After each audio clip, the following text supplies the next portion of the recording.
from Chris Dumming's Pond, Garden, and Fish Enthusiast. My good friend Raleigh from Jamaica Fish Keeping has asked me to do a segment on UV light and algae. So this is what I learned, this is what I know of, and I hope it helps, and I hope you enjoy it, and let's help support each other out there, okay guys? So let's first look at the algae that we're trying to get rid of, at least in the pond and aquarium aspects. Algae, for the most part, is a one-celled plant that needs certain elements to thrive, that being a nutrient-rich water and a source of light. Now, even in winter, I get a fair bit of string algae underneath all that ice and snow above my ponds, believe it or not. And you also have to remember that algae is quite normal. You'll see it in the pristine streams. You'll see it just virtually everywhere. So just because there's a bit of algae in your pond, don't panic. It's only natural. And in your fish tanks, it's generally because your lights are too strong and your water is too high of nutrients. But let's deal with some of the types that we have to deal with on a regular basis in our ponds and our aquariums.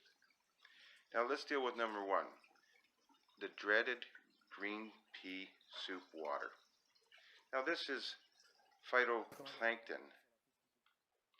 It's somewhat unsightly, but it's really natural. It's a food source for a lot of our fish. And I get it generally in the springtime in my ponds. I don't panic about it. I don't worry about doing a lot of water changes because that will only amplify it, believe it or not. The reason why it's there is because my filtration has been shut down over the winter and my pond plants haven't had a chance to thrive and outcompete the single-celled algae plant. So I just let time take a hold, and in a short few weeks it will clear. I don't have to use any chemicals. I let nature take care of that. So I really don't get that worried about it. Again, it's a form of plankton that your fish are going to eat. It's not that bad unless it's so thick that it spawns into something else. Then you have to deal with something major. The second group, and that's a filament, is an unsightly pond scum that floats to the top. This can be oxygen robbing rich and should be dealt with fairly quick. This is usually brought on by temperature change and strong sunlight in a tank or pond. It's a nutrient imbalance that needs to be dealt with. The last group is one we all deal with, and that's cladophorine, and that's blanket weed. I might have pronounced that wrong. It might be cladophoria. I apologize. That's blanket weed, and that covers our rocks, driftwood, or anything else. It's just the blanket weed. It's a pain. It can be removed, but it's pretty natural. It's food source for some, especially if you have American flagfish. They're going to love you for it. But let's look at the main topic, and that's ultraviolet light. Ultraviolet light has the ability to actually kill algae, and for the most part, that's your single-celled pea soup variety algae. And what that does is if it passes through a UV clarifier, it will kill it and it'll allow it to clump, and your mechanical filtration can remove it then. Now if we compare that to an ultraviolet sterilizer, which some people get confused between an ultraviolet clarifier and a sterilizer. Sterilizer the water passes through this light source at a much slower pace. This can kill off many forms of zooplankton, kill off beneficial bacteria. It will help you keep your water clear, but it'll be so sterile that it's not helping your fish or your pond or your tank. So I'm not a real big fan of UV sterilizers.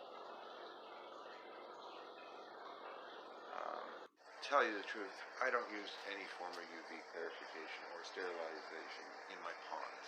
I let nature do everything it needs to do, and I do that by a good balance of plants, through filtration, and through not overstocking.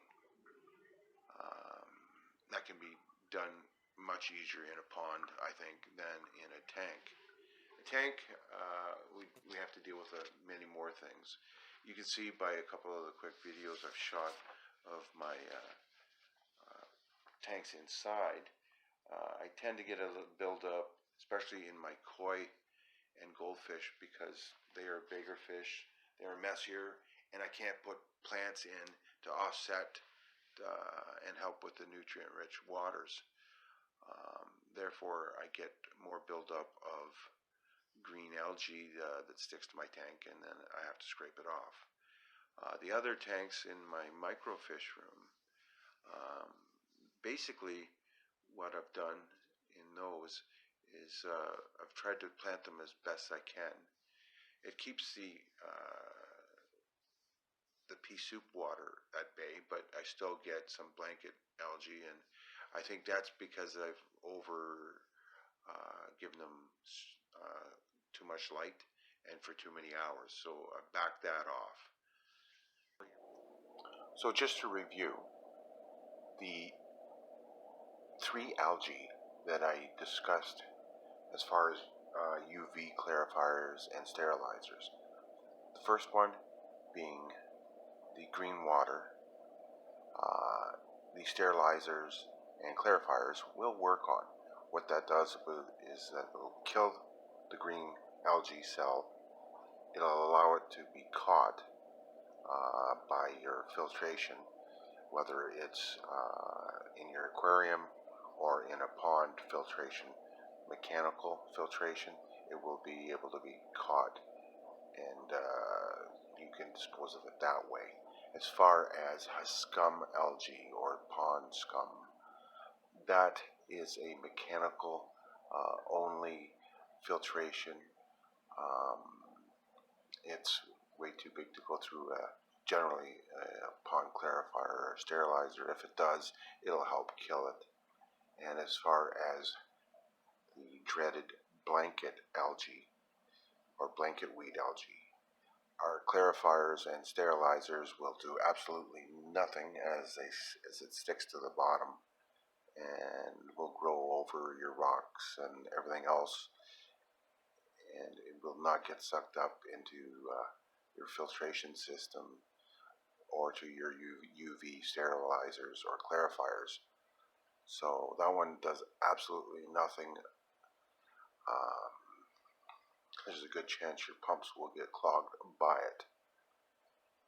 So again, but the only thing that I know of that'll get rid of that are some snails, very few, and American flagfish. Love the stuff.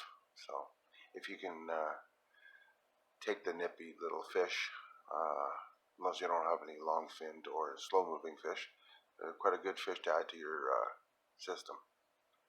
So again, thanks Raleigh for having me on, and don't forget to subscribe to all the people that helped out. Thanks again. Bye. Enjoyed or learned something from what I was able to send you. Take care. All the best.